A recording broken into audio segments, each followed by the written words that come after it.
इस पुराने स्कूल के प्लेग्राउंड में हर रात एक नारंगी बिल्ली झूले के पास बैठी रहती थी।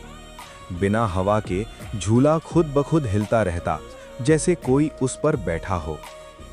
एक रात वॉचमैन ने हिम्मत करके सीटी बजाई। अचानक स्कूल की बेल जोर से बज उठी। पूरा कैंपस गूंज उठा। क्लासरूम की खिड़कियों में बच्चों के साए दिखने लगे। बिल्ली ने धीरे से म्याऊं किया और प्लेग्राउंड अंधेरे में डूब गया।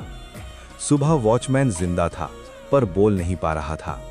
उसने सिर्फ इतना लिखा, वो बिल्ली बेल बजाती है जब कोई लौटने वाला होता है।